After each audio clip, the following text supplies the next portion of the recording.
Ibu kota Jakarta syarat dengan kenangan perjuangan kemerdekaan. Di sana ada tempat yang mana sang merah putih pertama kali dikibarkan di Jalan Pengangsaan nomor 8, yang mana kala itu para proklamator membacakan naskah proklamasi. Maka sangatlah wajar jika DKI menjadi ibu kota negara.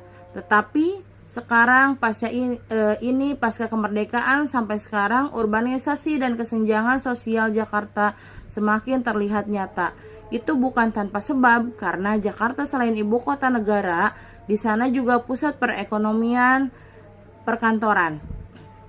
Pemerintah Jakarta yang dikepalai gubernur selalu berusaha memperindah, mempercantik, serta menyelesaikan permasalahan-permasalahan yang sering terjadi seperti kemacetan, banjir, dan kesenjangan sosial. Adapun mengenai ibu kota negara atau IKN merupakan suatu gagasan dan mimpi pemimpin bangsa, yang mana gagasan itu muncul dari era Presiden Soeharto, dan saat ini yang terakhir Presiden Joko Widodo, dan pada era Presiden Joko Widodo lah seakan gagasan itu bisa terlaksana. Mimpi. Mengapa saya katakan mimpi? Pertama, lokasi IKN ada di wilayah Panajam Pasar, yang mana merupakan kawasan hutan tropis terbesar di dunia. Jika dijadikan ibu kota, maka akan terjadi deforestasi, akibatnya bisa mempengaruhi perubahan iklim. Yang kedua, IKN bertujuan untuk pemerataan ekonomi. Dengan istilah Indonesia sentris, apakah akan terwujud? Belum tentu, sebab IKN yang berada di Provinsi Kalimantan Barat dan letaknya di kawasan hutan, apa mungkin bisa memeratakan perekonomian di luar Pulau Kalimantan? Inilah yang perlu dikaji ulang oleh pemerintah. Yang ketiga, IKN akan menggunakan anggaran yang sangat besar, yang mana anggaran tersebut akan dibagi kepada dua kekuatan, yaitu swasta atau investor dan pemerintah. Untuk anggaran yang harus dikeluarkan oleh pemerintah sebesar kurang lebih 460 triliun. Tentu anggaran yang sangat besar, dana tersebut akan diambil dari APBN. Ironi di saat sekarang rakyat dalam keadaan ekonomi yang kurang baik. Pemerintah akan mengeluarkan dana sebesar itu hanya untuk membangun satu wilayah saja yang disebut IKN. Tentu tidak realistis. Kita bukan tidak setuju dengan IKN, tetapi tolong dikaji ulang atau ditunda sampai kemampuan ekonomi rakyat meningkat. Itu. Untuk kelebihan atau kekurangan yang saat ini ada di ibu kota, yaitu ibu kota DKI Jakarta, yang pertama, keberadaannya terletak di Pulau Jawa, yang mana Pulau Jawa merupakan satu pulau yang bertumbuhan ekonomi yang lebih cepat dibanding dengan pulau lain di Indonesia. Dengan keberadaan DKI Jakarta di Pulau Jawa, sehingga mampu menjadi regulator perekonomian di Pulau Jawa.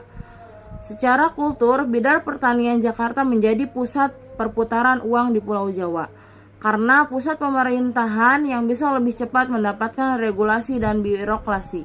Yang kedua, Jakarta merupakan kota metropolitan terbesar di Indonesia, sehingga menjadikan Jakarta salah satu inspirasi bagi pelaku seni dan budaya masyarakat internasional.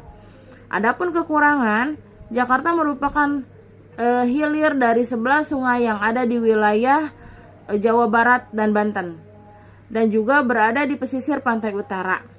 Jadi jika terjadi hujan dengan intensitas tinggi, maka akan mengalami banjir, yang mana air kiriman melalui sungai yang masuk ke wilayah Jakarta terlalu banyak dan arus air yang mengalir ke pantai sedikit terhambat.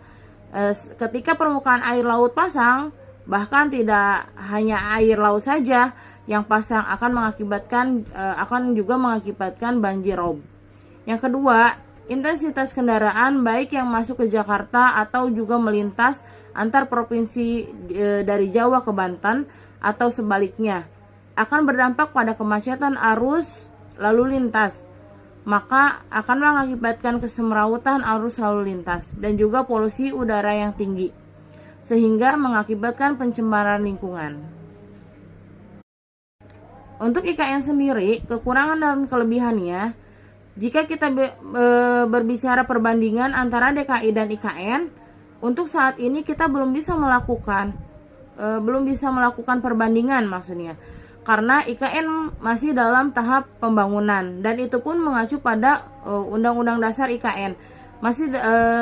Jadi keberadaan IKN saat ini kita hanya bisa menilai secara sentimental, baik positif maupun negatifnya.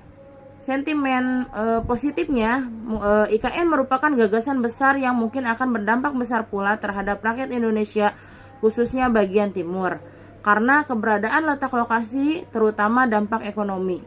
Sentimen negatifnya, keberadaan IKN yang letaknya di sekitar Panajam Pasar yang notabene kawasan hutan, maka akan berdampak kerusakan lingkungan yang sangat hebat. Investor akan berdatangan untuk menanamkan modal usaha, menguasai hutan untuk investasi berbagai usaha.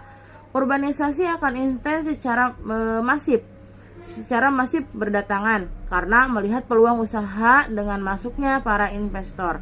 Hutan akan habis tergerus oleh industri dan hunian. Dampaknya selain kerusakan hutan, maka bencana banjir akan terjadi juga di IKN. Seperti itu.